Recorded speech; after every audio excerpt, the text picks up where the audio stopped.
To share a series of photos from Iraq by way of introduction. And these photos I'm using simply as an illustration of something taking over America. Now, while you view these photos, I will be asking a series of questions and making a series of comments only to get you thinking about certain issues as the world bankers are taking over America. First photo. Here's a sandstorm, 26 April of this year in Al-Assad, Iraq. There's a wall of sand traveling at 60 miles per hour coming toward this military installation that we have. Iraq experiences 911 like this often. Iraqis are used to it. Should U.S. military personnel be in Iraq? Is there an ethical connection between Operation Iraqi Freedom and 911? Why are U.S. military personnel in Iraq? Is Operation Iraqi Freedom breaking the back of the middle class? Our presence in Iraq costs the American middle class $8.5 billion per day.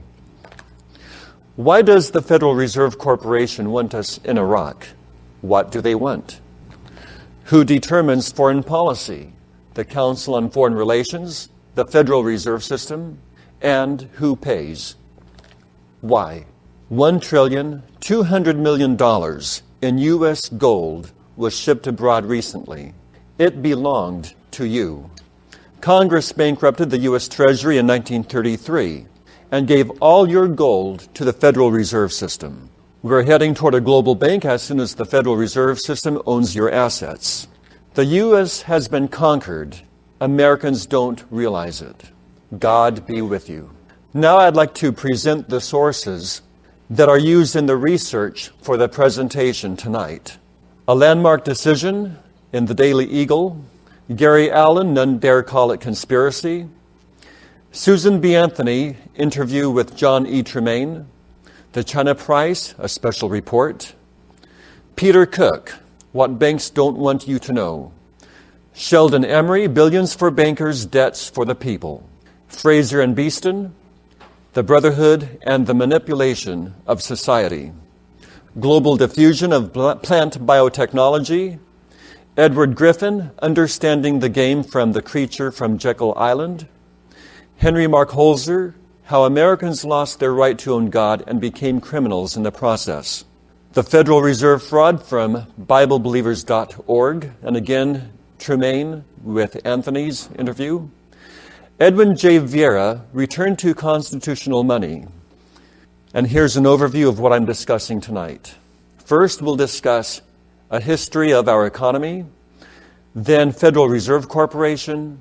We'll talk about communism and inflation and interest. Let's begin with a history of our economy. We'll talk about the trends.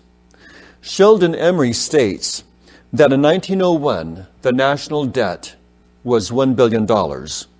It stayed less than $1 billion until we got into World War I. Then it jumped, mysteriously, to $25 billion. The national debt nearly doubled between World War I and World War II, increasing from $25 billion to $49 billion. Between 42 and 52, the national debt increased to $265 billion. And in 1962, it was $303 billion. By 1970, the national debt increased to $383 billion. And between 71 to 76, it increased to only $631 billion. The debt experienced its greatest increase during the 1980s, fueled by an unprecedented peacetime military buildup. And by 1998, the outstanding public debt soared past $5.5 trillion. Emery, page 1. The share of this debt for every man, woman, and child is about $21,000. Last year, payments on the debts and taxes took more than half of what the American earned. In 1990, the average American worker paid few taxes and had very little debt. I'm going to recap what I just stated. because this is so severe. Let's go to 1910, where our national debt was $1 billion, or $12.40 per person. In 1920, the national debt rose to $24 billion, or $228 per person, after only 6 years of the Federal Reserve System's existence. In 1960, the federal debt reached $284 billion, or $1,575 per person. In 1998, the debt passed $5.5 trillion, or $20,403.90 per person. Man, woman, and child. Emory, page 3. If the present trend continues, the national debt will increase. It'll double in 6 to 8 years. By then, the interest alone will be over $400 billion annually. Today, we stand before the dawn of a new world order. Most of the revenue collected by the federal government in the form of individual income taxes will go straight toward the national debt. At the rate that the debt is increasing, eventually we will reach a point where if the IRS took every penny that the hardworking American earned, it still will not pay for the interest alone on the national debt. The government would own nothing. People would own nothing. The Federal Reserve banks would own everything. Let's talk about a supply of money. Without an adequate supply of money, no civilization, no society would function appropriately. Every society must have an adequate supply of money. Without it, all industry in America would cease. Farms would become only self-sustaining units. Surplus food would disappear. Jobs requiring the work of more than one man would remain undone. Shipping and large movement of goods would come to a grinding halt. Hungry people would plunder and kill for food. Hence, we need to stop illegal immigration. All government, except for family, would cease to function. Emory, page 2. In 1930, America did not lack industrial capacity. We did not lack fertile farmlands. Skilled and willing workers were in abundance. We had an extensive and thorough transportation system with railroads, road networks, and waterways. We had the best communication systems in the world with telephone, teletype, a government mail system, radio. In the 1930s, America lacked only one thing: an adequate supply of money to carry on trade and commerce. In the 1930s, bankers, the only source for new money and new credit, deliberately refused loans to industries, stores, and farms. Payments on existing loans were required, but money rapidly disappeared from circulation. Goods were available to be purchased, and jobs were waiting to be done. But a lack of money brought our nation to a standstill. Thus, the United States of America was put in a depression, and bankers took possession of hundreds of thousands of farms, stores, houses. The people were told that times were tough and money was short. But these excuses are not enough to account for the millions of people. We'll be right back after this message. Okay, I have some good news. We're going to extend the archaeology gift offer for one more week. Here's what you get. It's actually 4 discs. You're going to get the 1991 video that I shot when Leslie and I visited Noah's Ark, the crossing side of the Red Sea, all kinds of amazing things on that 2-week tour with Ron Wyatt. That's called Archaeology Confirms the Bible. Then I made one back in 2012 called Noah's Ark Confirms the Bible, and this is explaining a lot of the things that was actually on the first DVD. Then we had Michael Root in to make 2 amazing DVDs. First one called End Times Archaeology, second one called Dead Sea Scrolls. 4 discs, 4 titles, and is normally valued at $80, but we're making it available right now for a gift of just $40. We're going to extend it one more week. It's called the Archaeology Gift Offer at prophecyclub.com or 785-266-1112. Archaeology gift offer, prophecyclub.com, 785-266-1112. Last week, get it now. Brian Melvin did an excellent job making this DVD called Hell in a Box and From Hell to Heaven. Excellent talk. I've heard about 30 some odd talks of people that have passed on, some to heaven, some to hell. This is one of the best ones. This held my attention all the way through. Now look, just as archaeology can be really powerful to win people to Christ, and you need that. You need this DVD in your hands to show people this will convince people. I'm saying this will convince the skeptic to get saved very powerfully. You want this DVD and this book, Hell in a Box and Hell to Heaven, and the book, A Land Unknown, Hell's Dominion. DVD gift of 30, book gift of 20, both for a gift of 45, prophecyclub.com or 785-266-1112. The Hell gift offer. Keep them out of it with the Hell gift offer. prophecyclub.com, 785-266-1112. And now, back to the program. But these excuses are not enough to account for the millions of people who lost their life savings and their houses to pay off the greedy, evil bankers. Let's give you more of a background of what went on.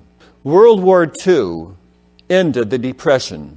The same bankers who had no loans for peacetime food and clothing suddenly had billions of dollars to loan for wartime army barracks and uniforms. With a sudden increase in money, people were hired, farms sold their produce, factories went to 2 shifts, mines reopened. The Depression was over. Many things are blamed for the Depression, but the truth is that a lack of money began the Depression, and an inadequate supply of money ended the Depression. When we can see the disastrous results of an artificially created shortage of money, we can better understand why our founding fathers insisted on placing the power to create money and the power to control it only in the hands of Congress. The founding fathers believed that all citizens should share in the profits of the country, and therefore the federal government should be the creator of money. Since the federal Congress was the only legislative branch subject to the people at the ballot box, it was the only safe depository of so much profit and power. The founding fathers wrote out simply, Congress shall have the power to coin money and regulate the value thereof. Prior to 1913, America had been a powerful and prosperous nation. But in December of 1913, Congress passed what has become known as the Federal Reserve Act. It simply authorized the establishment of the Federal Reserve Corporation, run by a board of directors, the Federal Reserve Board. The act divided the United States into 12 federal districts. This law completely removed from Congress the right to create money or to have any control over its creation, and the law gave those functions to the Federal Reserve Corporation. The propaganda claimed that it would remove money from politics and prevent a boom and bust economy from hurting the citizens. Can you believe that? And then we run into the Depression. In the same year, the IRS and the federal income tax was created. The people were not told, and most still do not know, that the Federal Reserve Corporation is a private corporation run by bankers, and therefore is operated for the financial gain of the bankers, not for the good of the people. As I said, the IRS and the income tax was created the same year. The IRS's purpose was to take money from the people, redistribution of wealth, so that the government could pay its debts to the federal bankers. How did the United States become controlled by such economic interests? Griffin's premise is that historically, the only means by which a government has been able to subjugate a people to the government is through war. War is used to make the masses put up with all kinds of taxation, privation, any kind of hardship without complaint. Open war may not work, but there are several forms of war. And the typical war system may need to be replaced. because it might be very difficult to make all the nations of the world agree to disarm and be disciplined by a world army, a condition we call peace. And you're glad to hear this, aren't you? Notice, though, that there are different ways to control a people. 3 types of conquest. First, you've got conquest by war, conquest by religion, and conquest by economics. In conquest by war, this method usually fails because, for some odd, unknown reason, captives hate their captors. Can you understand that? And they rise up and they overthrow their captors. And much force is needed to maintain control, so it makes it very expensive for the captors to remain in control or regain control of the disobedient little captives. Conquest by religion. Men are convinced they must give part of their earnings to their captors as obedience to God. Such captivity is vulnerable to philosophical exposure and armed conflict, since religion, by its nature, lacks military force to maintain or regain control. And then you've got conquest by economics. This takes place when nations are placed under tribute, without the use of visible force or coercion. The victims do not realize they have been conquered. Tributes collected from them in the form of legal debt and taxes. And they believe they are paying it for their own good or for protection from some enemy. Their captors become their benefactors and protectors. Option number 3 is the slowest conquest to impose, and it is often quite longest lasting, since the captives do not see any military force being used against them, and their religion is left more or less intact. They get to have free speech and travel, and they get to participate in elections for their dictators. And the instruments of their own society are used to transfer their wealth to their captors, and they don't realize they are conquered. The Federal Reserve System uses the methods of economic situations to conquer Americans. The Federal Reserve System is not part of the government. Most people think that the Federal Reserve banks are a branch of the U.S. government. It is not. The Federal Reserve Bank is a private company. And today, the Federal Reserve controls and profits by printing money through the U.S. Treasury, regulating its value. The interest on that money is collected by the Federal Reserve, not by the government, and gives us the national debt. The Federal Reserve banking system collects billions of dollars annually and distributes the profits to its shareholders. The Congress gave the Federal Reserve the right to print money through the U.S. Treasury at no interest to the Federal Reserve. The Federal Reserve creates money from nothing and loans it back to the Americans through the banks and charges interest on our currency. The Federal Reserve also buys government debt with money printed on printing presses and charges U.S. taxpayers interest on that money. Who actually owns the Federal Reserve Corporation? Who owns the central banks, the Federal Reserve banks? The ownership of the central banks is as follows: the Rothschild Bank of London, Warburg Bank of Hamburg, Rothschild Bank of Berlin, Lehman Brothers of New York, Lazard Brothers of Paris, Kuhn Loeb Bank of New York, Israel Mosesif Banks of Italy, Goldman and Sachs of New York, Warburg Bank of Amsterdam, and Chase Manhattan Bank of New York. These banks are connected to the London banking house, which ultimately controls the Federal Reserve Corporation. In fact, to show that what I said is not imagination, not make-believe, the Rothschilds on their own website state that they've been the international force in international banking. The Rothschilds they have a major interest in OPEC and the oil industry. They own and control the gold markets, lock, stock, and barrel. Let's talk about debt, beginning with deficit, something that you have a need to know. If the government runs a deficit, the Federal Reserve prints dollars through the U.S. Treasury buys the debt, and the dollars are circulated into the economy. In 1992, taxpayers paid the Federal Reserve banking system $286 billion in interest on debt the Federal Reserve purchased by printing money virtually cost-free. Doesn't that make you happy? 40% of our personal federal income tax goes to pay this interest. The Federal Reserve's books are not open to the public. Congress has yet to audit the Federal Reserve System. The Federal Reserve Board and the Federal Reserve banks, acting together, are a private credit monopoly. No body of men is more entrenched in power than the arrogant credit monopoly controlling the Federal Reserve Corporation and the Federal Reserve banks. Our people's money, to the tune of $1,200,000,000 in gold, was shipped abroad recently to redeem Federal Reserve notes and to pay other debts. You see, my friends, they won't redeem your Federal Reserve notes, but they'll redeem the Federal Reserve notes, our money, that's in the hands of foreigners, and give them the gold, not you.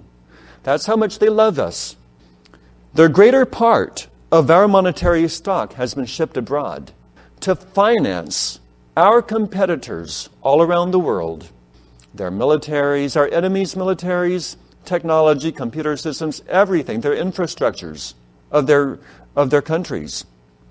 Why should the Federal Reserve Board and the Federal Reserve banks be permitted to finance our competitors? And why aren't the American people informed about such expenditures? I believe that we have a right to know. If the media is truly unbiased, independent and thorough, why haven't they discussed all these issues with the public?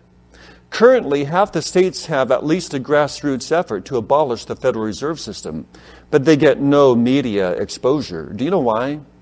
Because the Federal Reserve banks own major stock in the major media, and if the major media disagrees with them, then the bankers threaten to call in the loans arbitrarily. Rockefeller also controls the Council on Foreign Relations, whose sole purpose is to stimulate interest in foreign affairs and a new world order. Most major newscasters belong to the Council on Foreign Relations. The CFR controls many major newspapers and magazines around the United States and around the world. We American people are just as much slaves on a personal level as our government is to the international bankers. We keep on using the very tools that they put before our noses to enslave us. Credit cards. Credit cards imprison us. You see, we're no longer willing to save up to buy something. We have to have it right now. After all, we're Americans, and we're God's people, so God will supply, so let's go do it on credit. This does not make sense, my friends. The government has made it very easy to have what we want when we want it. It's called credit. And it seems very strange that in a land with so much wealth, I'm going to interrupt right there, but I'm going to encourage you to get these 4 DVDs valued at $120 for a gift of just $40. I'm going to give you one line per DVD explaining it. How illegal immigration is destroying America. He exposes how satanic forces in the U.S. government are actually allowing illegal immigration, giving access to terrorists to invade America, and a lot more. How world bankers are destroying America by forming a global bank to control all kinds of things. Of course, we know eventually go to the mark of the beast, talking a lot about the Federal Reserve. Then Secrets of the Illuminati, Dr. Stan Monteith, radio program he did for 5 hours every day for years, 37 years. He talks about things like Trilateral Commission, Council on Foreign Relations, Bilderbergers, and a lot more. Planned population reduction.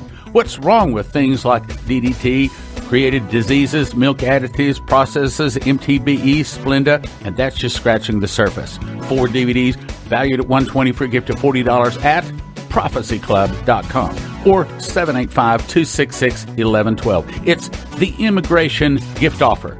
This week, 785-266-1112 or prophecyclub.com. Thank you for listening. Thank you for your prayers, and thank you for your gifts of support. That's what really keeps us going. Now from the Prophecy Club, some exciting opportunities for you.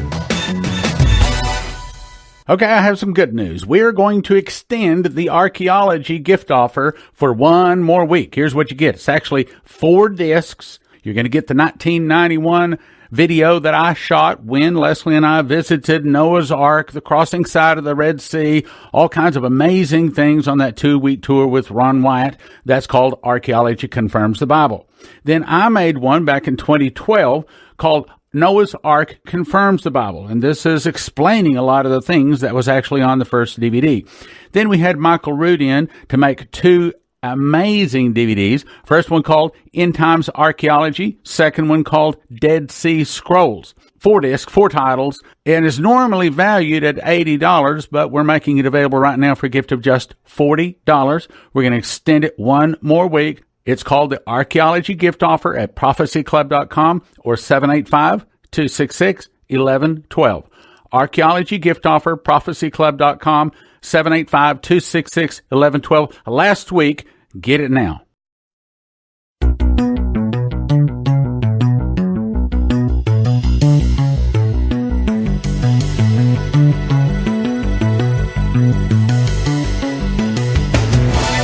Welcome to the Prophecy Club, and what I'm about to say might not sound exactly right on a nationwide radio program, but I mean it sincerely from the bottom of my heart, and that is, I want to say to every one of you out there listening, and especially our supporters, and especially our Fast Track team too, I want to say I love you.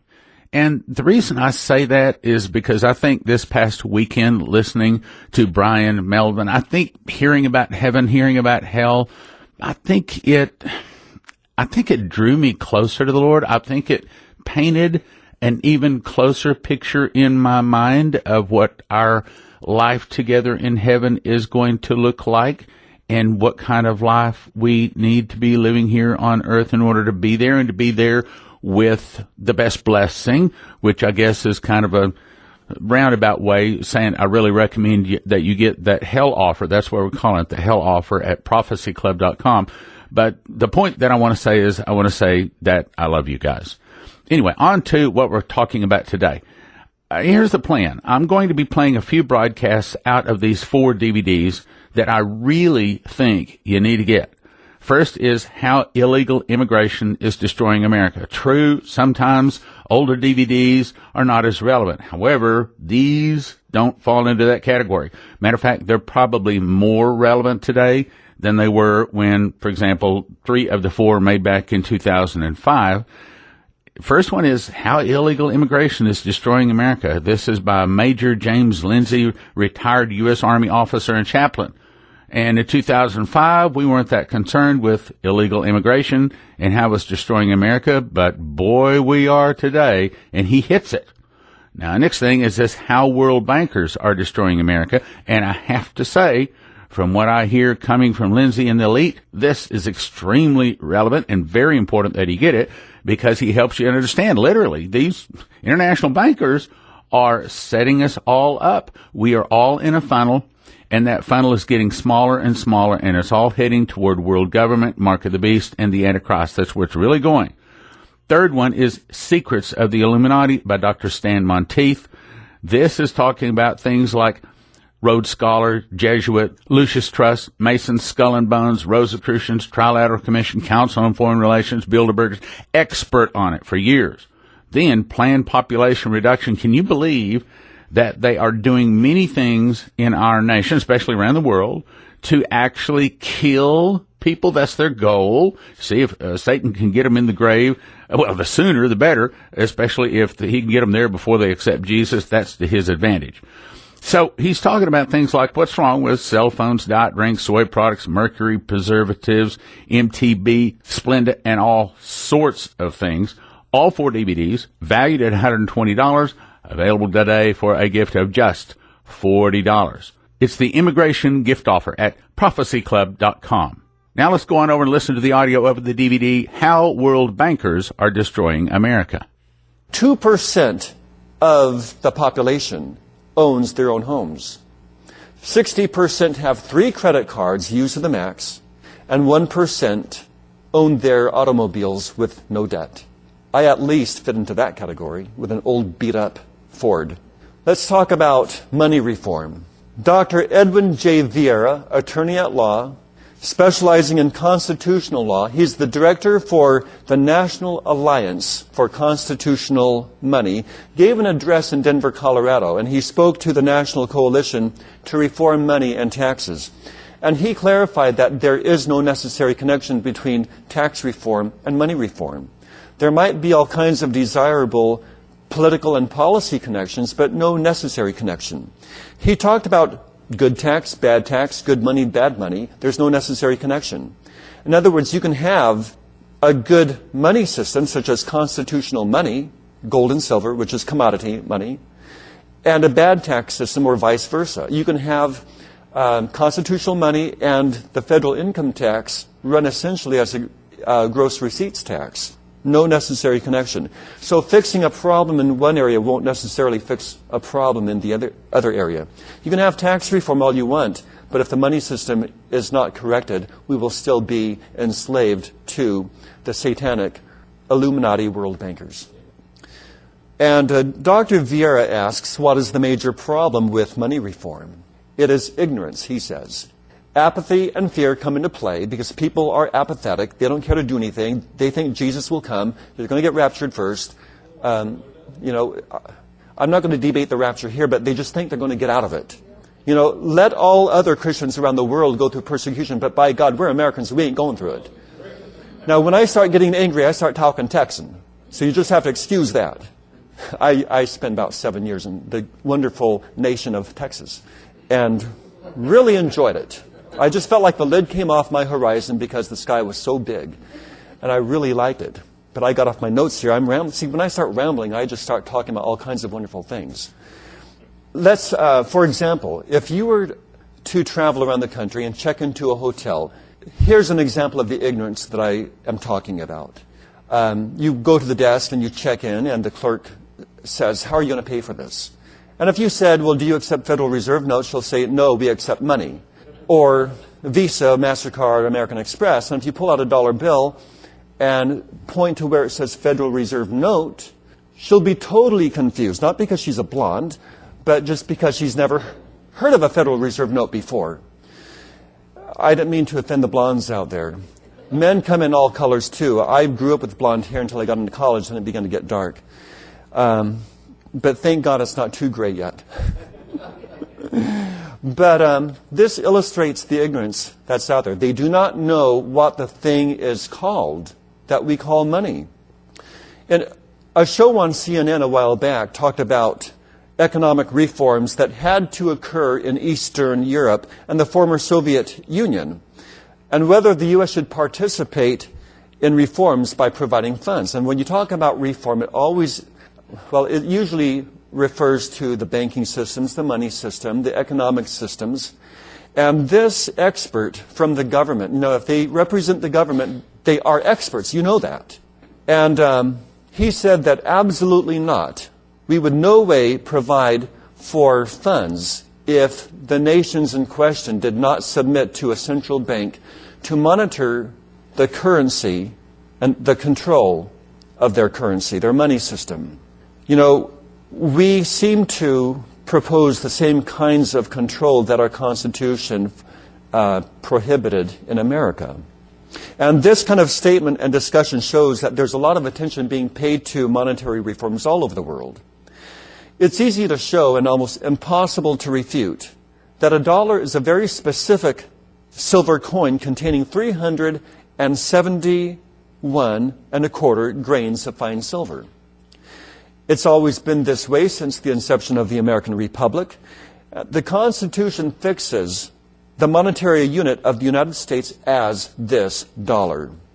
It empowers Congress to coin silver and gold coins, and it very specifically prohibits the government from issuing what the Founding Fathers called bills of credit, what we call paper currency, which is a rotting vegetable, redeemable in silver and gold. And so it's really senseless to talk about a gold or silver-backed dollar. The fact that so much debate on the Federal Reserve System focuses on this point shows how totally ignorant most of the people are about the subject of American money. Defining the dollar constitutionally is the first step in explaining the real nature of the problem that we have with the Federal Reserve System. Some people don't know it, but this is a problem that we have. And I want to point out why this is a problem. We have to look at three aspects, the 3 points I'm going to discuss to understand the Federal Reserve System. First point is that there's been a devolution of the dollar, of money, of currency during the past 200 years. There's a movement of the devolution from commodity money to fiduciary money to fiat money. And so I'll define each of these things. Commodity money is a medium of exchange, a money with intrinsic value, such as gold or silver coin. In the case of commodity money, the actual commodity, the silver or the gold, is both the medium of exchange and the standard of value, the unit of prices. The supply of commodity money is self-limited because of the cost of mining, refining, and bringing into the mints. So the key terms are, it's a money of intrinsic value and it is self-limited. Fiduciary money is a medium of exchange composed of some intrinsically valueless substance, typically paper, a rotting vegetable currency, which the issuer promises to redeem in commodity money, silver or gold. It is called a promissory note because there's a promise to pay in commodity money. An example would be a note which is backed by gold or silver reserves in a bank. The note is a promise to pay in commodity money and therefore represents something of real value. Private banknotes and government treasury notes are fiduciary monies in general circulation. The paper promise to pay is the medium of day-to-day exchange. The actual money and the ultimate standard of value remains the promised medium of payment, which is the silver and gold coins. The supply of fiduciary money is also self-limited because it requires payment in gold or silver. So the units of fiduciary money has to be equal to the units of commodity money available. If we have a free market system in which contracts are going to be enforced, fiduciary money will be issued only to the extent that the issuer can satisfy the demands for redemption. We have to realize, however, that free market always affects this kind of money because there's always the threat by the government or a powerful interest group to step in to repudiate the promise to pay, the promise to redeem. Fiat money is backed by nothing. It is composed also of intrinsically valueless substance, paper, which the issuer does not promise to redeem, either in a commodity money or fiduciary money. The only reason why people accept it is because of faith. Because fiat money has no legal connection to commodity money, and there's no economic cost in terms of production, it is not self-limited. We must realize that... We'll be right back after this message. Okay, I have some good news. We're going to extend the archaeology gift offer for one more week. Here's what you get. It's actually 4 discs. You're going to get the 1991 video that I shot when Leslie and I visited Noah's Ark, the crossing side of the Red Sea, all kinds of amazing things on that 2-week tour with Ron Wyatt. That's called Archaeology Confirms the Bible. Then I made one back in 2012 called Noah's Ark Confirms the Bible, and this is explaining a lot of the things that was actually on the first DVD. Then we had Michael Root in to make 2 amazing DVDs. First one called End Times Archaeology, second one called Dead Sea Scrolls. 4 discs, 4 titles, and is normally valued at $80, but we're making it available right now for a gift of just $40. We're going to extend it one more week. It's called the Archaeology Gift Offer at prophecyclub.com or 785-266-1112. Archaeology Gift Offer, prophecyclub.com, 785-266-1112. Last week, get it now. Brian Melvin did an excellent job making this DVD called Hell in a Box and From Hell to Heaven. Excellent talk. I've heard about 30 some odd talks of people that have passed on, some to heaven, some to hell. This is one of the best ones. This held my attention all the way through. Now look, just as archaeology can be really powerful to win people to Christ, and you need that. You need this DVD in your hands to show people this will convince people. I'm saying this will convince the skeptic to get saved very powerfully. You want this DVD and this book, Hell in a Box and Hell to Heaven, and the book, A Land Unknown, Hell's Dominion. DVD gift of 30, book gift of 20, both for a gift of 45, prophecyclub.com or 785-266-1112. The Hell gift offer. Keep them out of it with the Hell gift offer. prophecyclub.com, 785-266-1112. And now, back to the program. Commodity money or fiduciary money. The only reason why people accept it is because of faith. Because fiat money has no legal connection to commodity money, and there's no economic cost in terms of production, it is not self-limited. We must realize that the value of fiat money is always largely a matter of public confidence in the economic or political stability of the issuer. Fiat money can be manipulated very easily by anyone involved in its creation. Historically, every major fiat money has been destroyed in hyperinflation. Hyperinflation is an extreme decrease in the purchasing power that is caused either by unlimited increase in the supply of fiat money by the issuer, or simply by the loss of public confidence in the value of the money or in the economic or political stability of the issuer. Second point, the theory and history of fiduciary money, also the theory and history of banking, must focus on the ever-present problem of redemption. Why is it a problem? Because there's a promise to redeem in gold or silver, commodity money. Commodity money in silver or gold coin is itself payment because it contains a fixed weight of precious metal. But a unit of fiduciary money, a banknote or treasure note, is only a contingent, an uncertain payment, because it depends on the ability and the willingness of the issuer to redeem it. Fiduciary money always threatens to become fraudulent money. The history of fiduciary money is the history of monetary fraud, both economic and political. Third point, the danger of fraud in the issuing of fiduciary money is acute in the case of fractional reserve banking.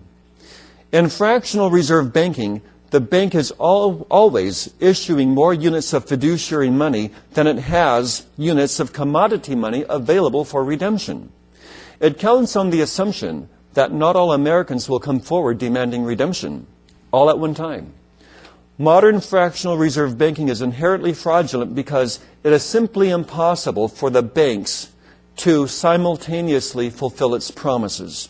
The bank managers know that complete redemption is impossible, and therefore the promises are false. Bank customers are simply ignorant of how the fractional reserve banking system works. Let's talk more about the Federal Reserve System. If you want to understand the significance of the Federal Reserve System, then you have to understand that there is no such thing as politically neutral or politically independent money. Ultimately, money is both a medium for storing wealth and exchanging wealth. Thus, money is a form of property and a mechanism for implementing contracts that transfer property from one person to another person. Even in a free market economy with limited government, money has always a necessarily political character. The degree to which, you have to understand this, the degree to which the government protects the money system from private fraud and public looting is the degree to which the government respects and protects private property.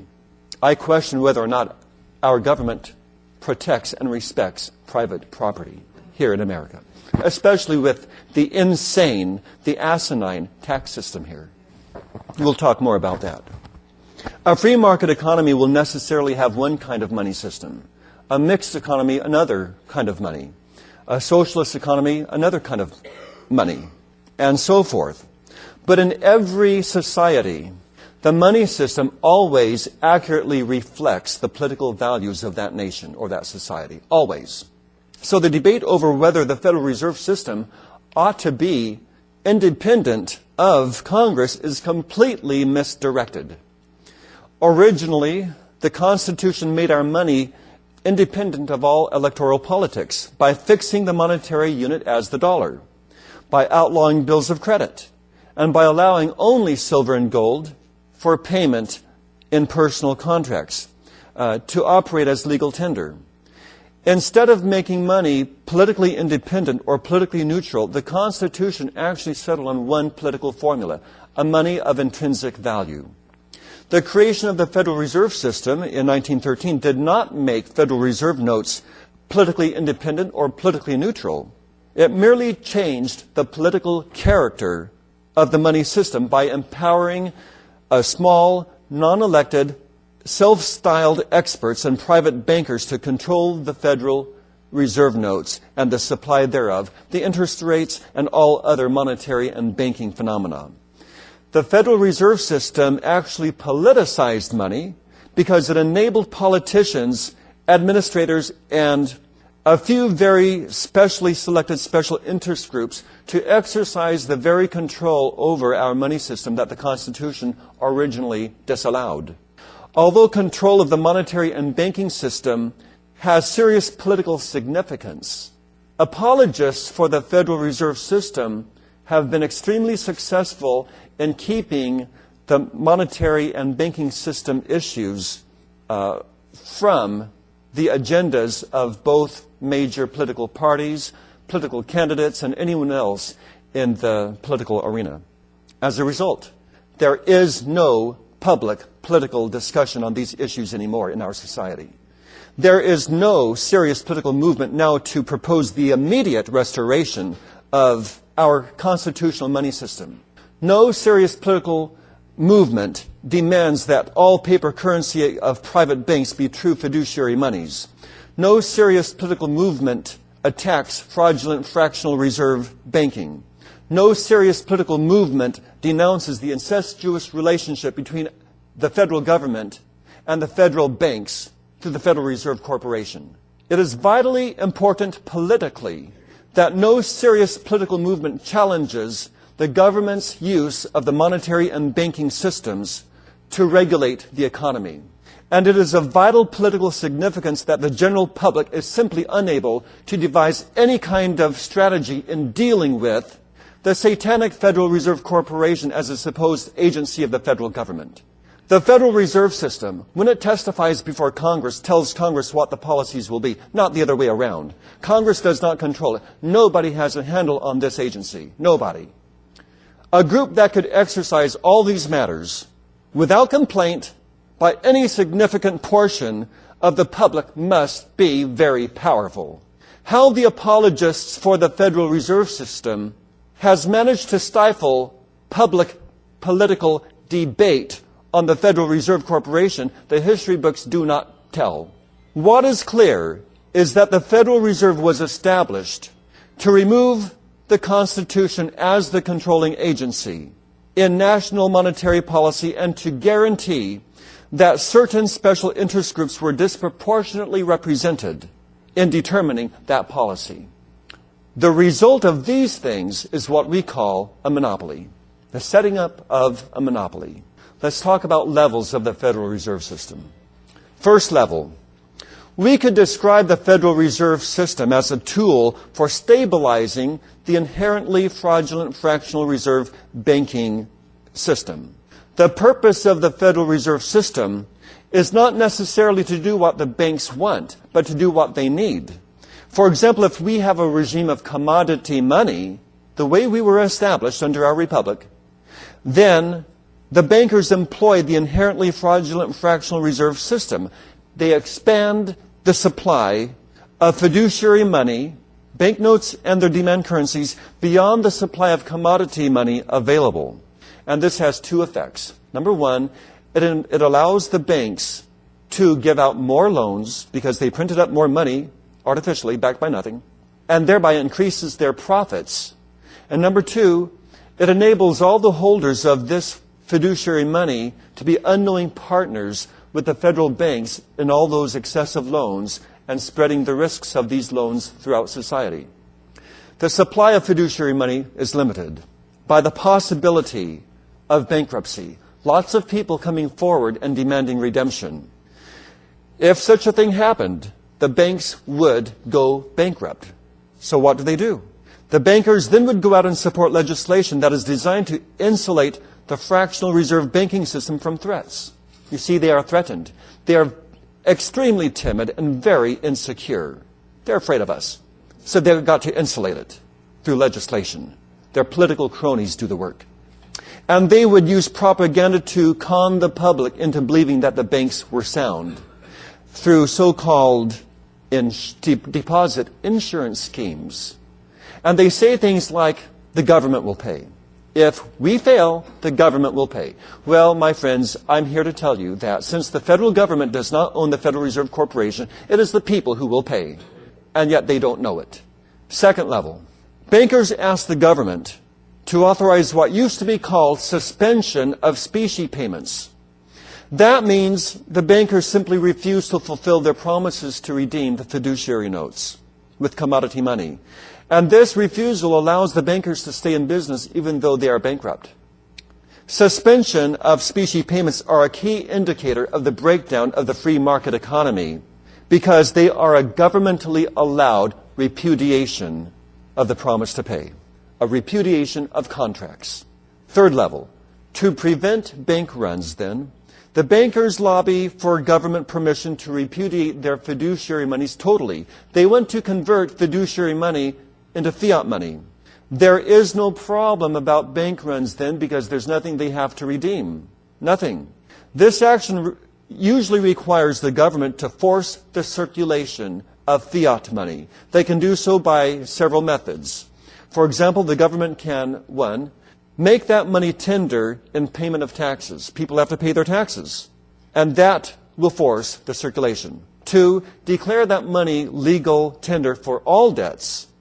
And three, outlaw contracts that are payable in any other form of money, especially commodity money. In the mid-1930s, that's precisely what the government did in that banking crisis. They turned Federal Reserve notes into fiat money, at least in respect to gold coins. These steps would substitute the taxpayer as ultimate guarantors of the fiat money instead of the banks and the bank's shareholders, all those banks that I listed off. And in return for this action, the banks would have to agree to do two things. One, they would agree to monetize the public debt, that is to buy government securities for duly created fiat money. I'm going to interrupt right there, but I'm going to encourage you to get these 4 DVDs valued at $120 for a gift of just $40. I'm going to give you one line per DVD explaining it. How illegal immigration is destroying America. He exposes how satanic forces in the U.S. government are actually allowing illegal immigration, giving access to terrorists to invade America, and a lot more.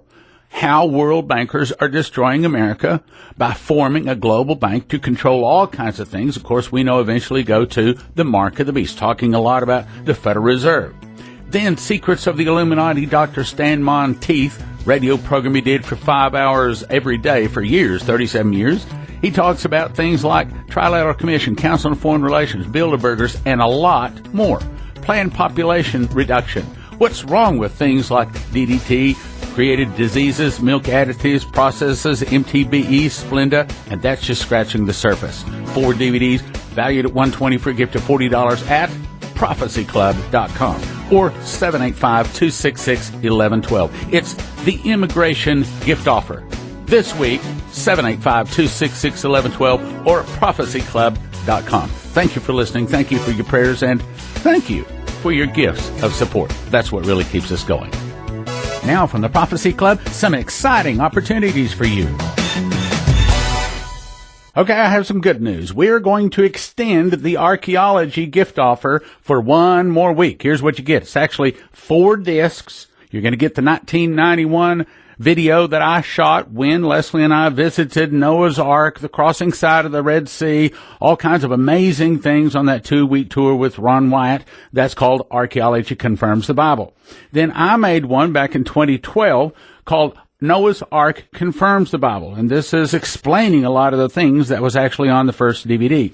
Then we had Michael Root in to make 2 amazing DVDs. First one called End Times Archaeology. Second one called Dead Sea Scrolls. 4 discs, 4 titles, and is normally valued at $80, but we're making it available right now for a gift of just $40. We're going to extend it 1 more week. It's called the Archaeology Gift Offer at prophecyclub.com or 785-266-1112. Archaeology Gift Offer, prophecyclub.com, 785-266-1112. Last week, get it now.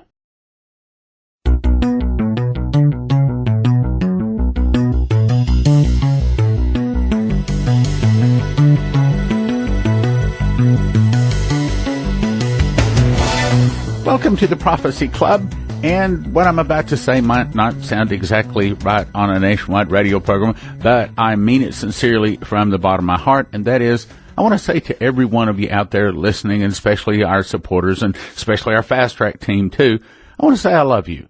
And the reason I say that is because I think this past weekend, listening to Brian Melvin, I think hearing about heaven, hearing about hell, I think it drew me closer to the Lord. I think it painted an even closer picture in my mind of what our life together in heaven is going to look like and what kind of life we need to be living here on earth in order to be there, and to be there with the best blessing, which I guess is kind of a roundabout way saying I really recommend that you get that hell offer. That's what we're calling it, the hell offer at prophecyclub.com. But the point that I want to say is I want to say that I love you guys. Anyway, on to what we're talking about today. Here's the plan. I'm going to be playing a few broadcasts out of these 4 DVDs that I really think you need to get. First is How Illegal Immigration is Destroying America. True, sometimes older DVDs are not as relevant. However, these don't fall into that category. Matter of fact, they're probably more relevant today than they were when, for example, 3 of the 4 made back in 2005. First one is How Illegal Immigration is Destroying America. This is by Major James Lindsay, retired U.S. Army officer and chaplain. And in 2005, we weren't that concerned with illegal immigration and how it was destroying America, but boy, we are today, and he hits it. Now, next thing is this How World Bankers are Destroying America, and I have to say, from what I hear coming from Lindsay and the elite, this is extremely relevant and very important that he get it, because he helps you understand, literally, these international bankers are setting us all up. We are all in a funnel, and that funnel is getting smaller and smaller, and it's all heading toward world government, mark of the beast, and the Antichrist. That's where it's really going. Third one is Secrets of the Illuminati by Dr. Stan Monteith. This is talking about things like Rhodes Scholar, Jesuit, Lucius Trust, Masons, Skull and Bones, Rosicrucians, Trilateral Commission, Council on Foreign Relations, Bilderbergers, expert on it for years.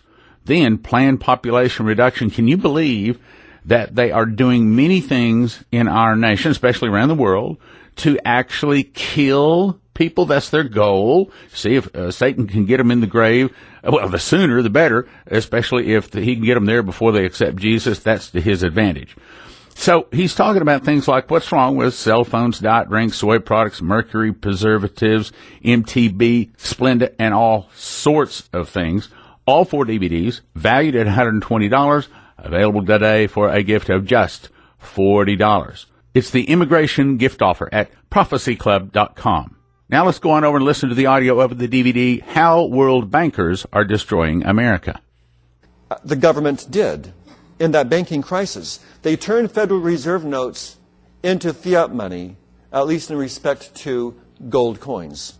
These steps would substitute the taxpayer as ultimate guarantors of the fiat money instead of the banks and the bank's shareholders, all those banks that I listed off.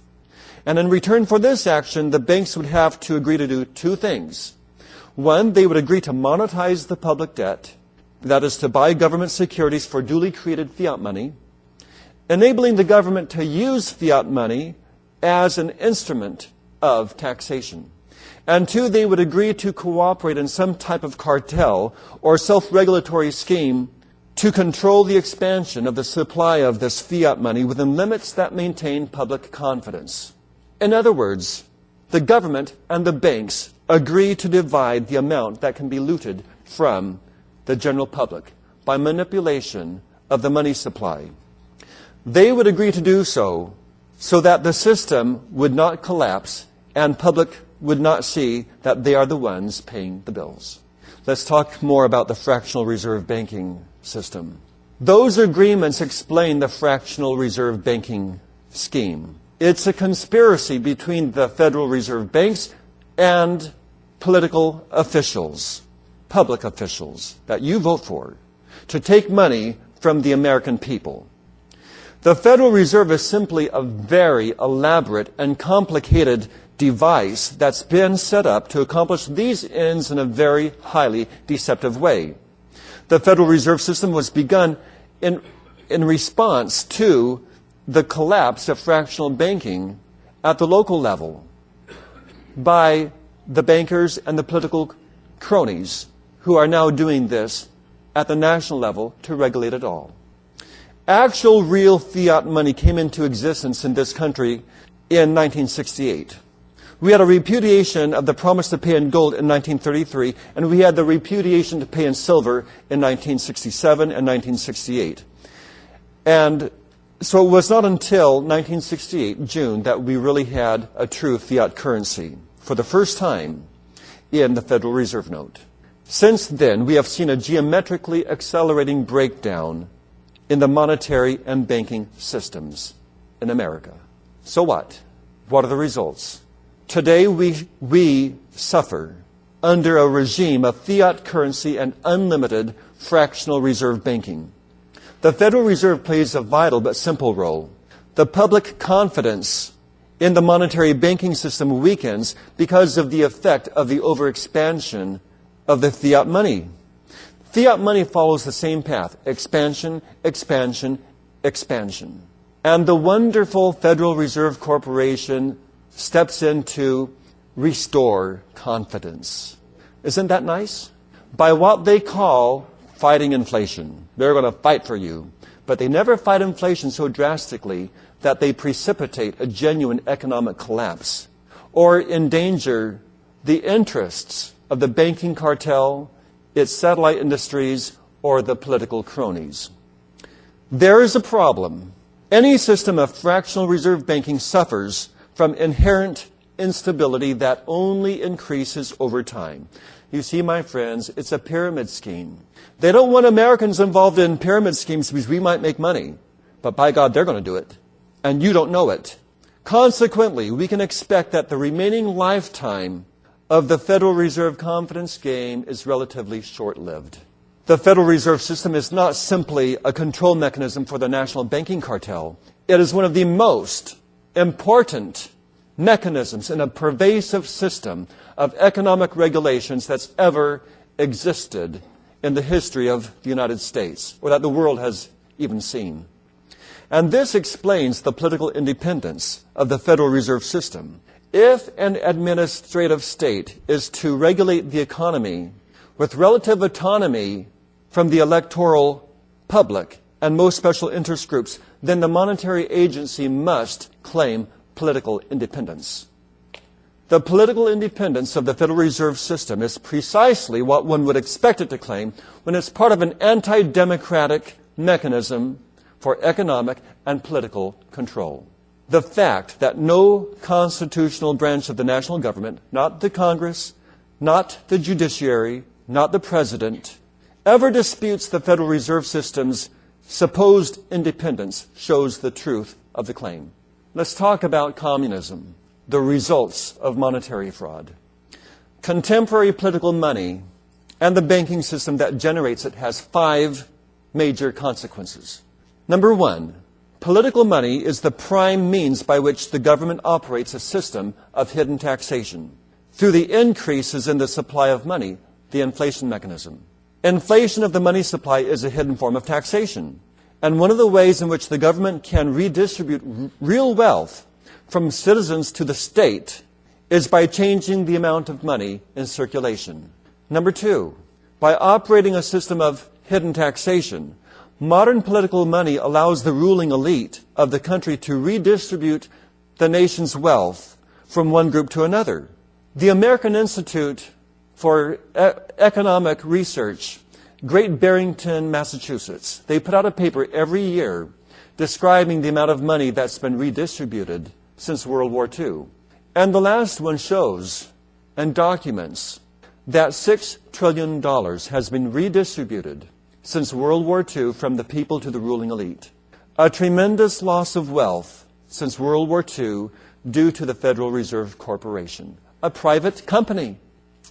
3, by functioning as a mechanism for redistributing wealth, modern political money systematically corrupts the electoral process because it enables politicians to buy votes with government spending programs, made only possible by the banking system's ability to monetize the public debt.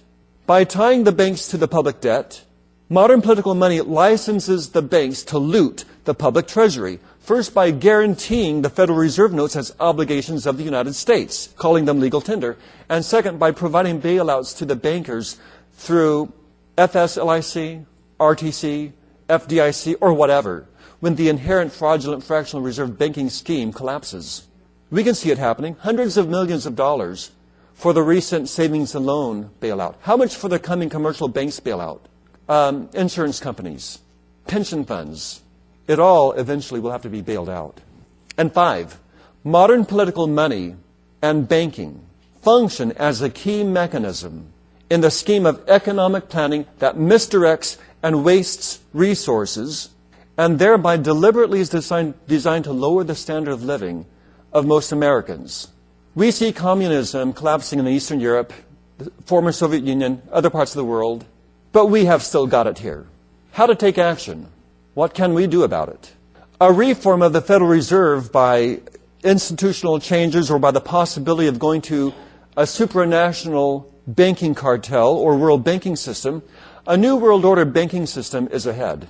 These steps for change can be documented historically based on early instances of American constitutional and statutory law. We must follow these steps to bring the United States monetary system back into conformance with constitutional law. First, we have to declare unconstitutional the Federal Reserve Act of 1913, the seizure of gold coin in 1933, and the outlawing in 1934 of private contracts calling for payment in gold or silver. See, we have to condemn the basic steps that were taken by the government in undoing our money system and establishing ultimately the fiat currency system.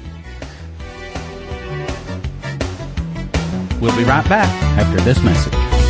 Okay, I have some good news. We're going to extend the archaeology gift offer for one more week. Here's what you get. It's actually 4 discs. You're going to get the 1991 video that I shot when Leslie and I visited Noah's Ark, the crossing side of the Red Sea, all kinds of amazing things on that 2-week tour with Ron Wyatt. That's called Archaeology Confirms the Bible.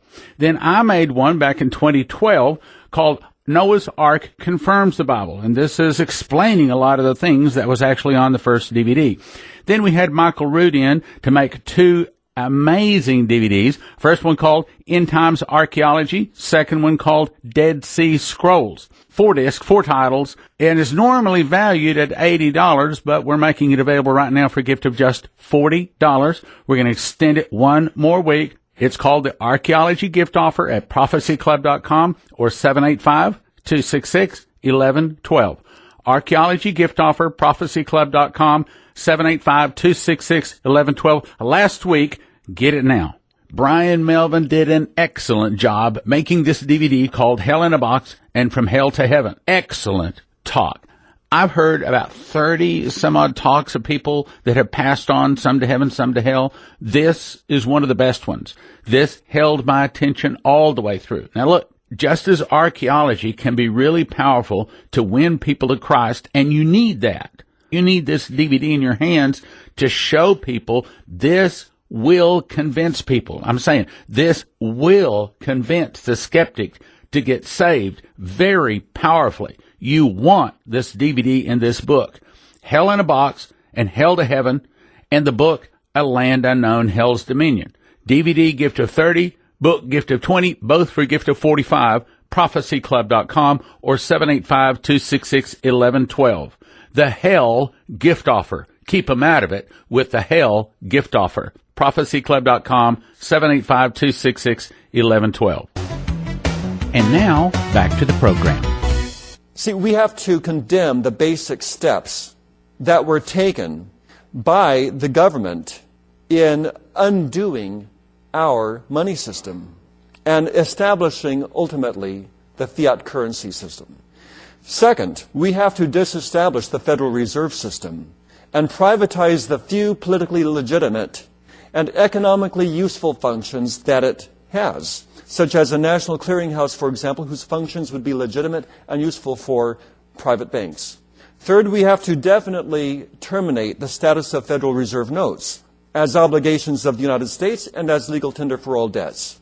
There is no constitutional justification for the American taxpayer to be the ultimate guarantor for the investment schemes of the banks, the savings and loans, and the Federal Reserve. Fourth, we have to dedicate to the restoration of the constitutional money system the gold that was unconstitutionally seized from the American people in 1933. Most of the gold that's been held at Fort Knox and West Point, if it's still there, is what is called the coin melt gold. It is the 90% pure gold that was melted down from gold coins that were seized during the 1933 seizure. You see, the American government was involved in receiving stolen goods at the time, and it must be returned to those from whom it was taken. The sole purpose is for the restoration of our constitutional money system. We must revalue in terms of constitutional dollars all other outstanding contracts that are now payable in Federal Reserve notes. The contracts must have some real value attached to them. The real value would be their value in constitutional dollars.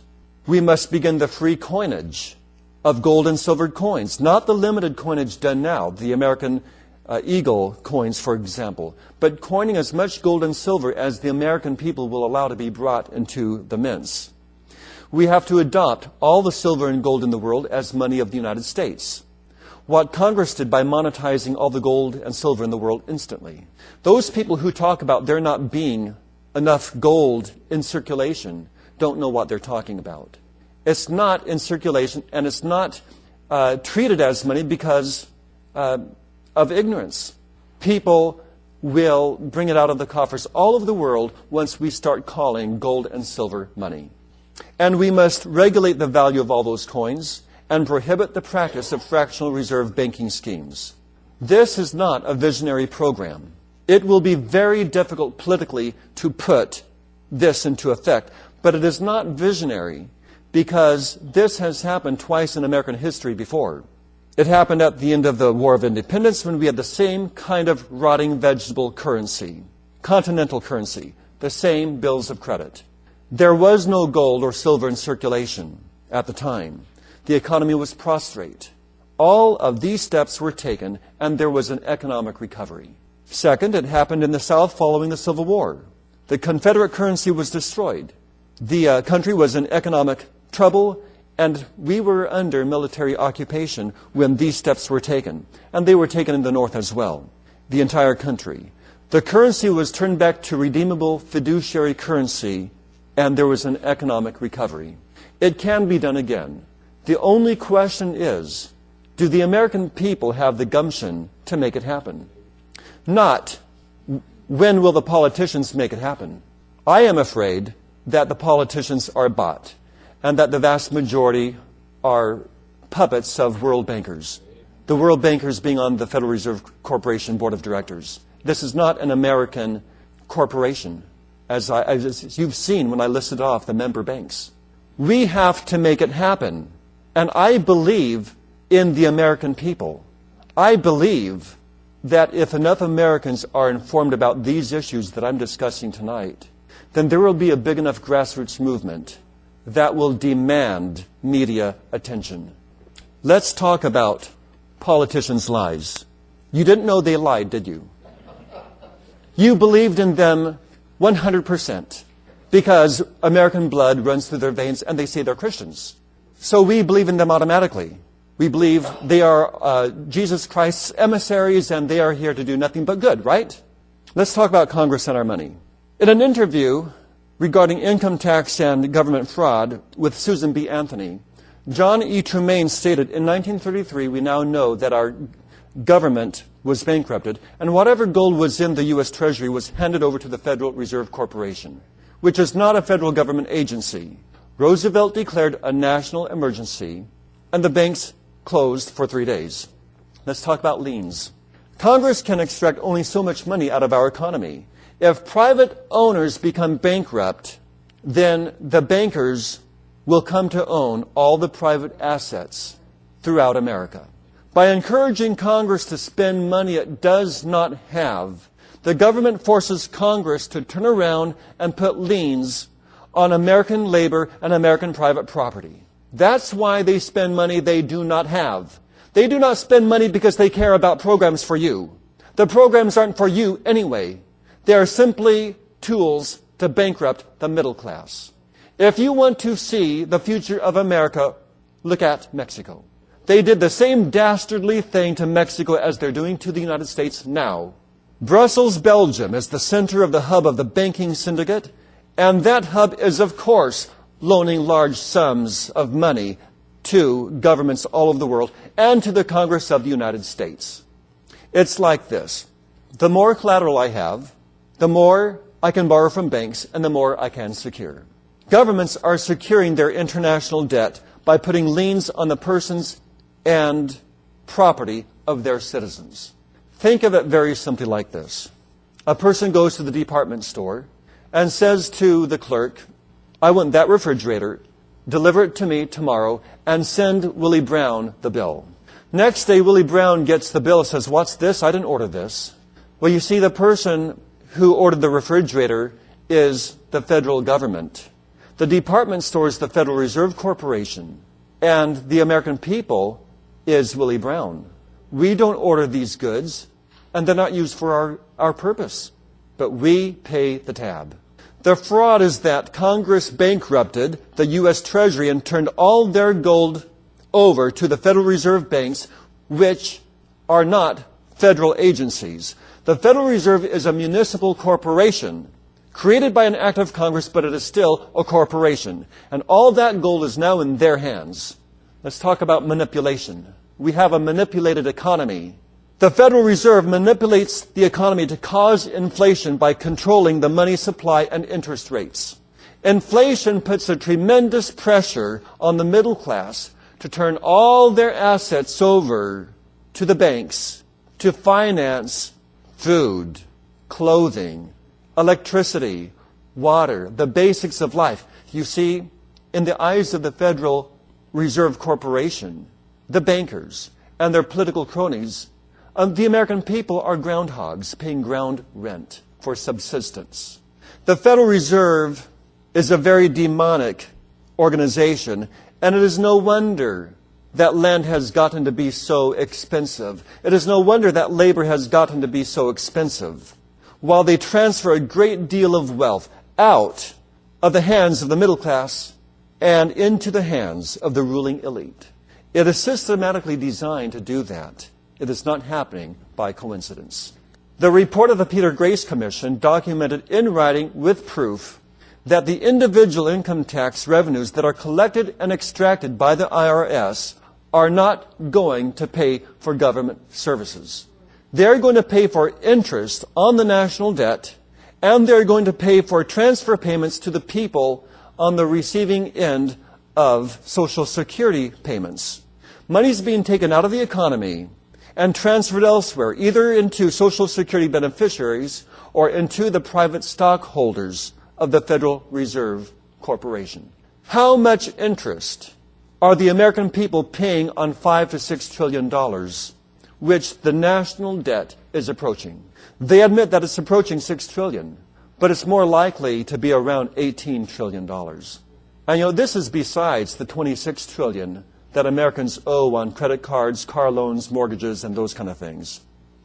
But people are paying $400 billion annually to discharge interest alone on the national debt that they have accrued. And that does not do anything to the principal, while the government year after year enlarges that principal.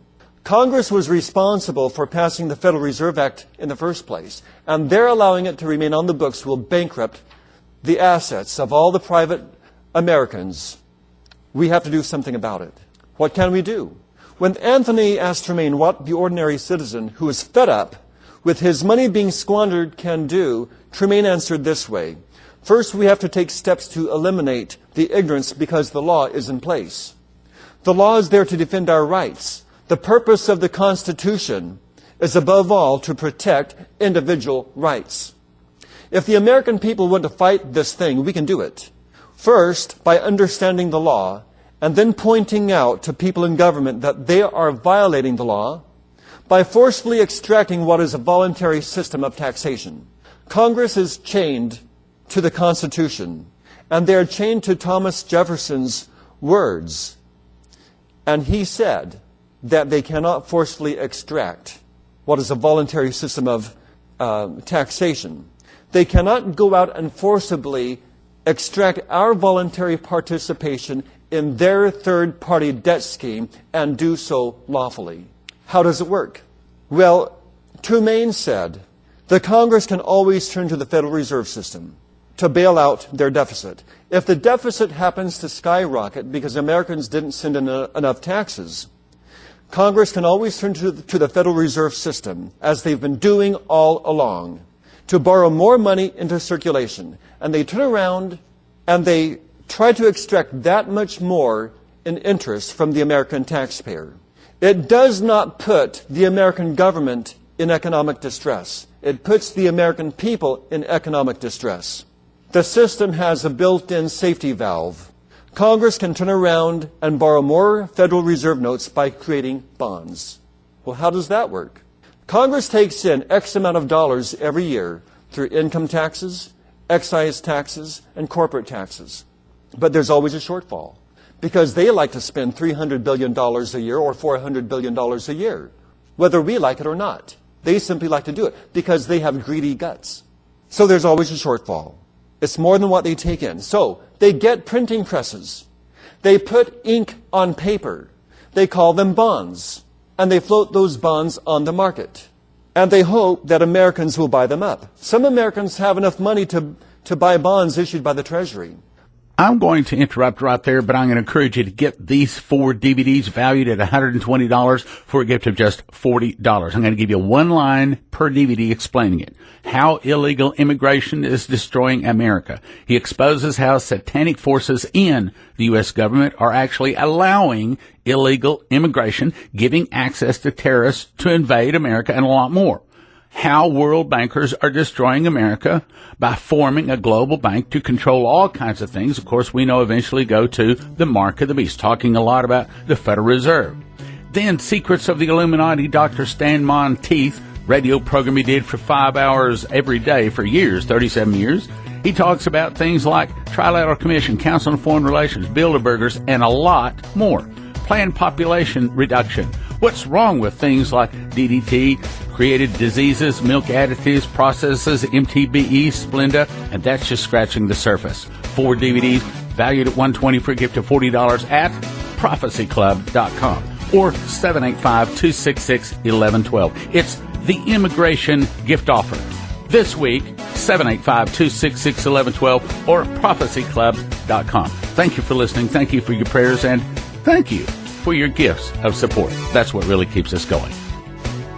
Now from the Prophecy Club, some exciting opportunities for you.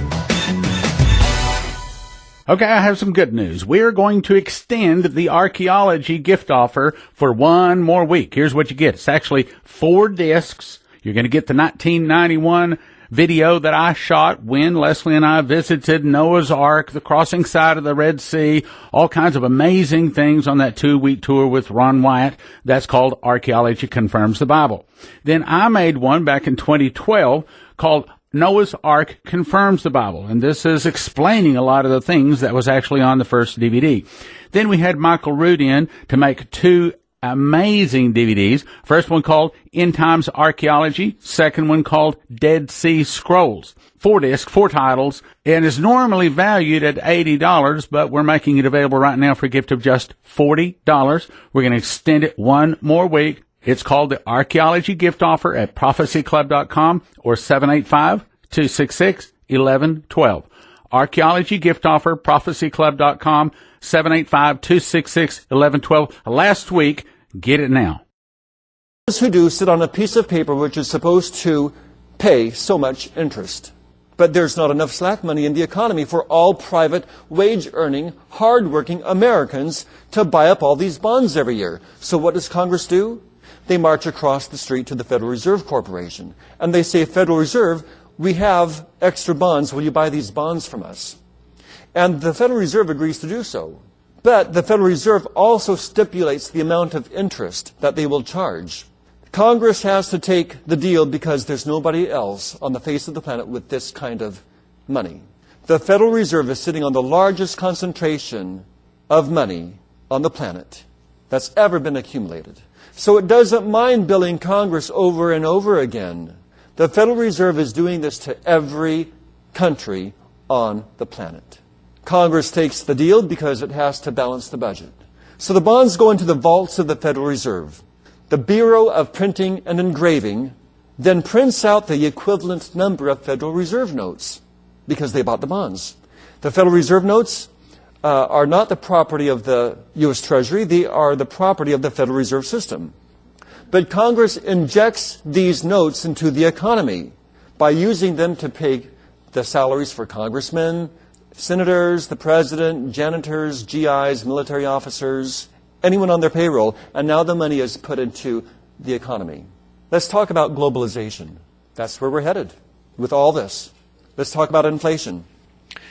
If the Federal Reserve puts money into the economy like this, if the money supply grows faster than the aggregate sum of goods and services exchanged in the economy, then we have inflation. Higher prices is not the cause of inflation. Higher prices is the effect of inflation. Inflation is defined to be a disproportionate increase in the money supply relative to the quantity of goods and services exchanged. That means there's more money out there. People are willing to pay higher prices to outbid other buyers, and therefore prices increase. How then do we prevent inflation if the government continues to put more money into the economy? We must do something that will bring money out of the economy, to pull the money out. This is where the IRS comes in. They are a collection agency, sometimes compared to a vacuum. The Federal Reserve pumps money into the economy and the IRS sucks it out. And the controllers are very skillfully shifting the rates of these two actions to set the waves of recession and inflation pouring through the economy. The aggregate level rises up and down, and the controllers sit back with all this money playing this big game at your and my expense. Let's talk about an international economy. Anthony asked Trumaine whether the Japanese and the Iraqis had their hands in the pot. Trumaine answered that we have an international economy. And a lot of those bonds are spread around the country and around the world. So the bondholders are not just the American middle class, not just the Federal Reserve Corporation, the Federal Reserve banks, but a lot of foreign countries as well. More and more ties are being formed with financial institutions around the world.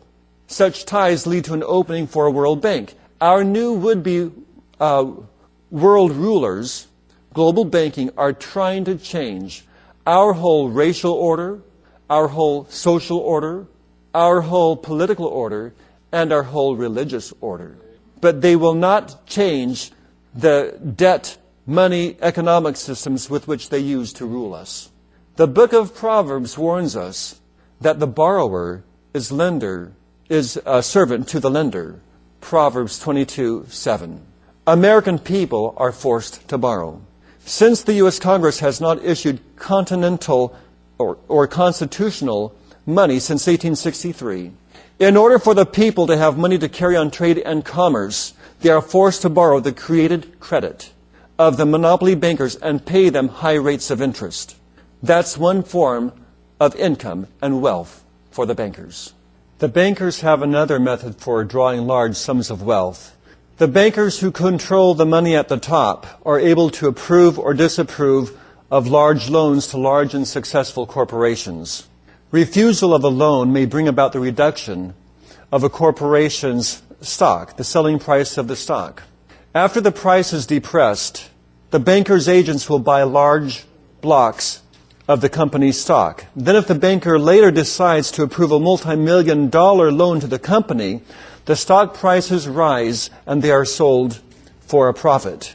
Today, the actual buys and sells of the corporation's stock are not necessary, for the Federal Reserve Board need only announce to the newspapers an increase or decrease in their discount rate. And that sends the stocks soaring or crashing. The bankers and their agents have purchased secret or open control of many large corporations throughout America. They then force the corporation to borrow huge loans from their bank so that corporate earnings are siphoned off in the form of interest payments to the banks. Thus, the banks can make a profit even when the stock prices are depressed.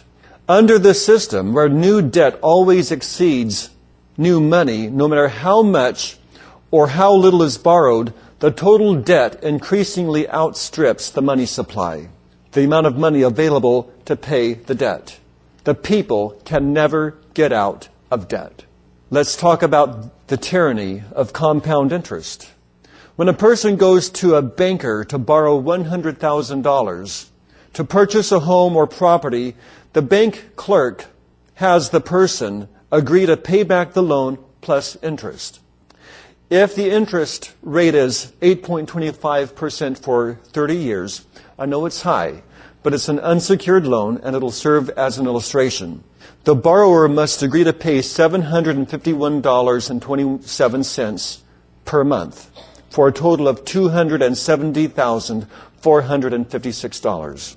The bank clerk then requires the person to assign to the banker the right of ownership of the property if the borrower does not pay back the money.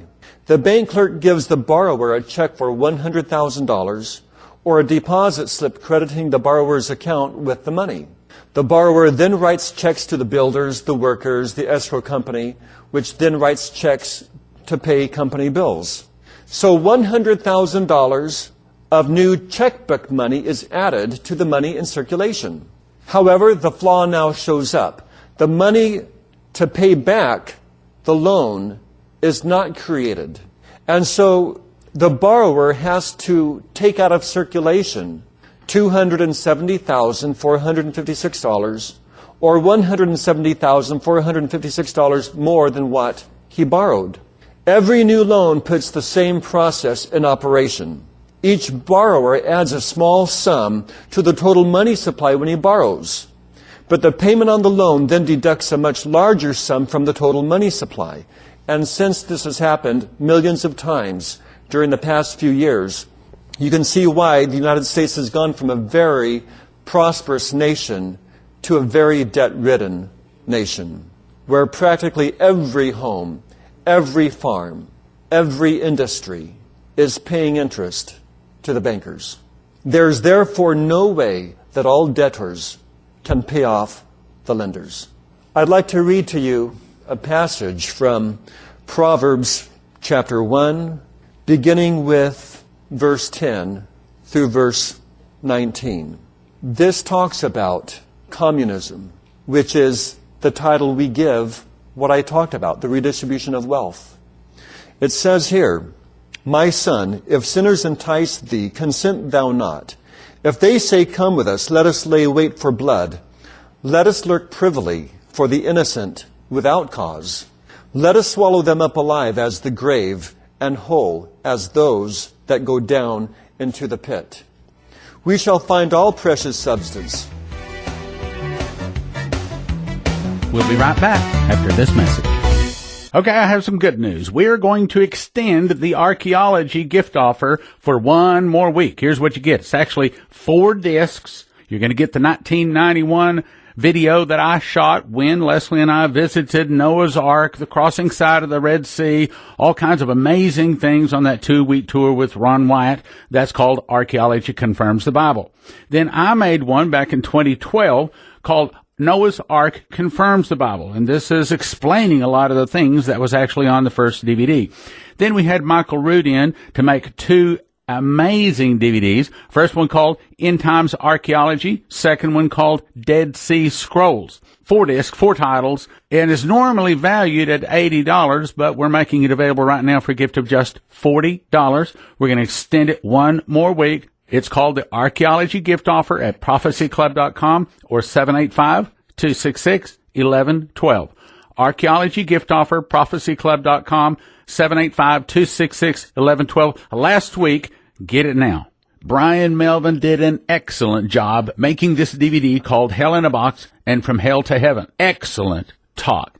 I've heard about 30 some odd talks of people that have passed on, some to heaven, some to hell. This is one of the best ones.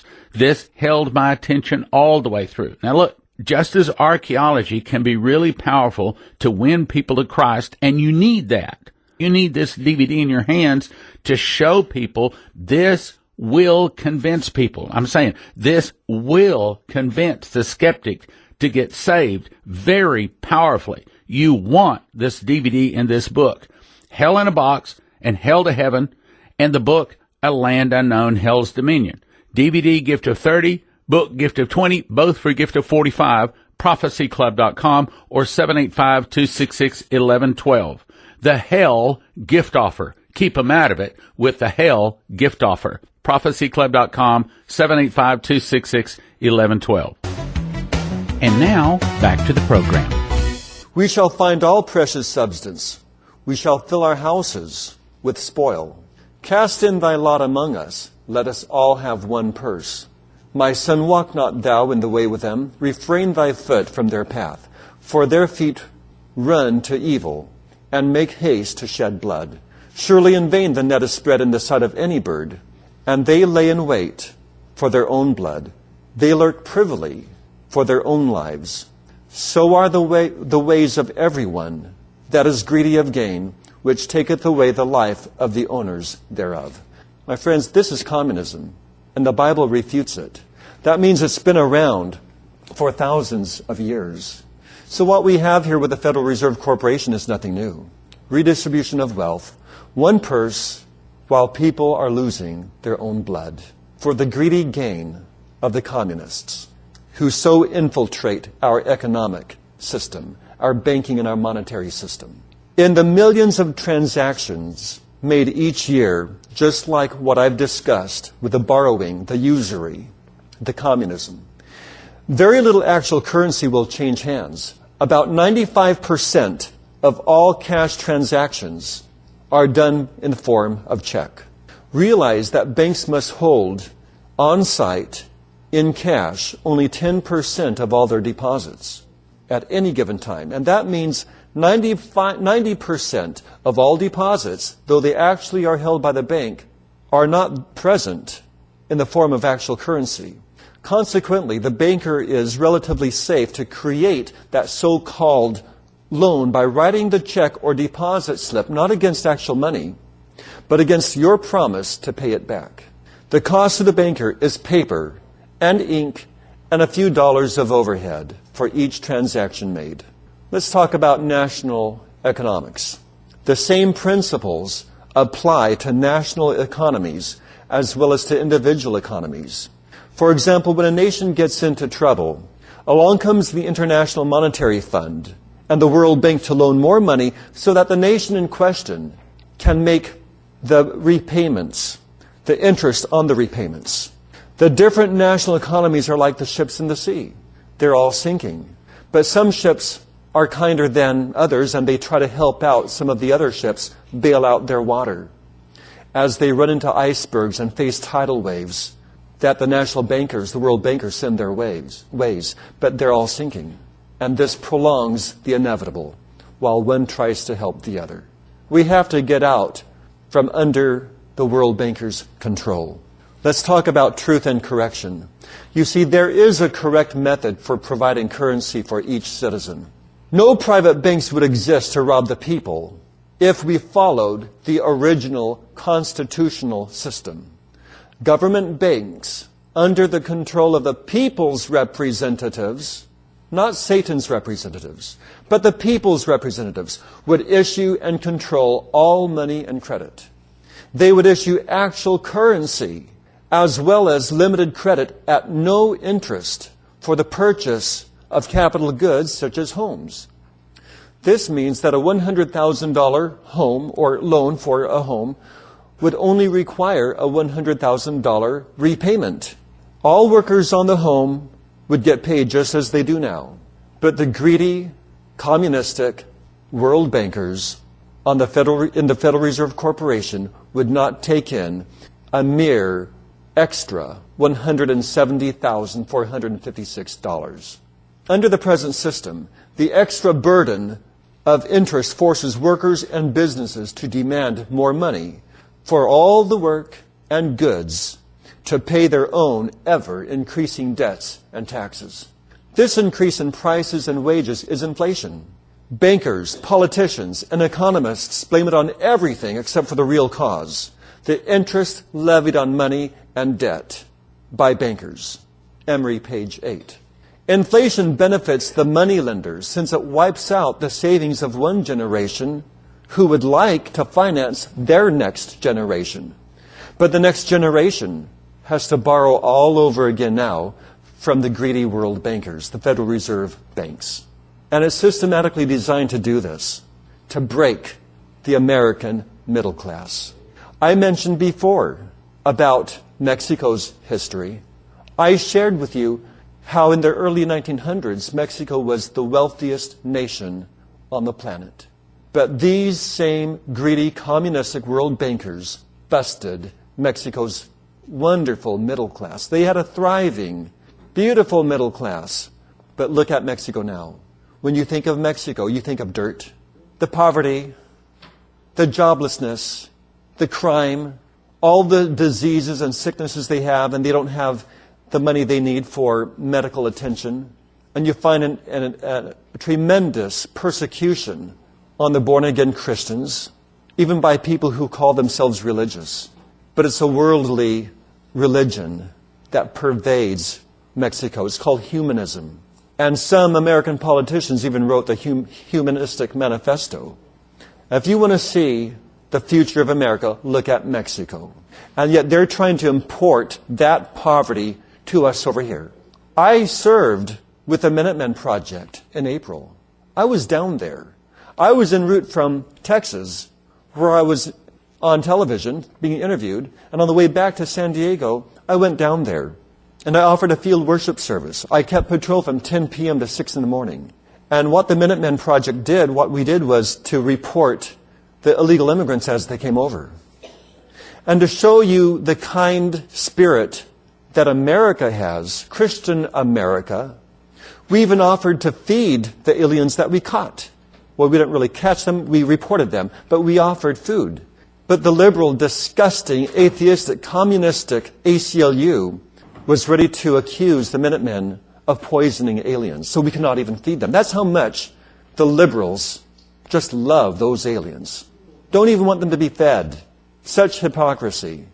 And we need to prevent in America what has happened, the atrocities that happened in Mexico due to the godless, evil world bankers. Remember, the Federal Reserve Corporation, this is not an American institution. These are composed of world bankers who rule the world and will increasingly take away our freedom, such as with the national ID card that has been passed, and now by 2008, we've got to have a national ID card. Thank you to the Federal Reserve Corporation. We'll talk more about that. The elimination of the interest payments and debt would be the equivalent of a 50% raise for the American hardworking wage earner. A 50% increase in salary. A 50% increase in purchasing power. the equivalent of $400 billion annually that would go back into our pockets so that we could spend more money, fund more missionaries to go around the world, and let business thrive because we'll spend more money and we will keep our industries going. Just think if we could revive the steel industry, which has been busted by the Federal Reserve Corporation. Our jobs are being exported. I mentioned the $133 billion in job losses alone. That does not include outsourcing. But the $103 billion in job losses to the illegal aliens coming over here. You know, some people say that Mexico has to improve in their economy to stop illegal immigration so that they will want to stay in Mexico. Yeah, right. So we should just let them keep coming here until they improve? No, the same world bankers busted them. They're not going to let them improve. This is hypocrisy. These are lies. Remember, politicians lie. They will not tell you the truth. Anything to take money out of your little pockets. Let's talk about court decisions. You know, there are a few courts that are pro-American that are still left. Not very many, because most of our courts are run by activist federal judges, not constructionist judges that believe in simply interpreting the Constitution, but those who think they are lawmakers. That's not their job. But the court decisions, the Daily Eagle reported that the power of banks is stupendous, both in granting loans and arbitrarily recalling loans. Court decisions may be the beginning of the end of some of their powers. And for example, note the following decisions. A Minnesota trial court decided to hold the Federal Reserve Act unconstitutional and void. And they decided that the National Banking Act they declared that unconstitutional and void. And also a mortgage acquired by the First National Bank of Montgomery, Minnesota, along with a foreclosure and a sheriff's sale were declared void. These decisions have the effect of declaring all private mortgages on real and personal property and all U.S. and state bonds held by the Federal Reserve, national and state banks to be null and void. Upon such decisions hang the balance of enslavement and freedom for the American people to slavery to the world's banking system. Decisions such as these are only a beginning, and most people hoped for greater results. They hoped for much more, but unfortunately time has gone by, and these decisions did not accomplish the breakthrough that many had hoped for. The system of international banking and the elite still rules. Let's talk about the effects of globalization. Business Week, December 6th, 2004, did a special report on the effects of globalization on trades, businesses, gross national product, and labor in general. The report stated, trade economists are struggling to reconcile traditional theories with emerging global realities. What a struggle.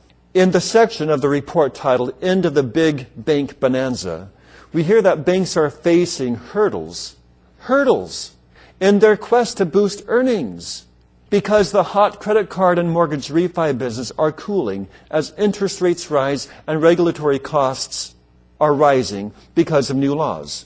The more major media sources discuss globalization, the more easily Americans will come to accept it as inevitable. As the American people get further into debt, the more necessary the global bank will seem. So the bankers are facing hurdles. I told you that the Federal Reserve banks, they're in this for their own financial gain because it's business. They're not in it for the good of the people. Don't you feel sorry for the bankers? I see some of you weeping. I see handkerchiefs coming out of your pockets because you feel so badly for these Federal Reserve communists. Let's talk about the steps toward a global bank. The steps toward a global bank are simple. Note the progression of acceptance. The World Bank, the wonderful, sympathetic World Bank that hopes for a kinder and gentler world. I'm going to interrupt right there, but I'm going to encourage you to get these 4 DVDs valued at $120 for a gift of just $40. I'm going to give you one line per DVD explaining it. How illegal immigration is destroying America. He exposes how satanic forces in the U.S. government are actually allowing illegal immigration, giving access to terrorists to invade America, and a lot more. how world bankers are destroying America by forming a global bank to control all kinds of things. Of course, we know eventually go to the mark of the beast, talking a lot about the Federal Reserve. Then Secrets of the Illuminati, Dr. Stan Monteith, radio program he did for 5 hours every day for years, 37 years. He talks about things like Trilateral Commission, Council on Foreign Relations, Bilderbergers, and a lot more. Planned population reduction. What's wrong with things like DDT, created diseases, milk additives, processes, MTBE, Splenda, and that's just scratching the surface. 4 DVDs valued at $120 for a gift of $40 at prophecyclub.com or 785-266-1112. It's the immigration gift offer. This week, 785-266-1112 or prophecyclub.com. Thank you for listening. Thank you for your prayers, and thank you for your gifts of support. That's what really keeps us going. Now from the Prophecy Club, some exciting opportunities for you. Okay, I have some good news. We're going to extend the archaeology gift offer for one more week. Here's what you get. It's actually 4 discs. You're going to get the 1991 video that I shot when Leslie and I visited Noah's Ark, the crossing side of the Red Sea, all kinds of amazing things on that 2-week tour with Ron Wyatt. That's called Archaeology Confirms the Bible. Then I made one back in 2012 called Noah's Ark Confirms the Bible, and this is explaining a lot of the things that was actually on the first DVD. Then we had Michael Root in to make 2 amazing DVDs. First one called End Times Archaeology. Second one called Dead Sea Scrolls. 4 discs, 4 titles, and is normally valued at $80, but we're making it available right now for a gift of just $40. We're going to extend it one more week. It's called the Archaeology Gift Offer at prophecyclub.com or 785-266-1112. Archaeology Gift Offer, prophecyclub.com, 785-266-1112. Last week, get it now.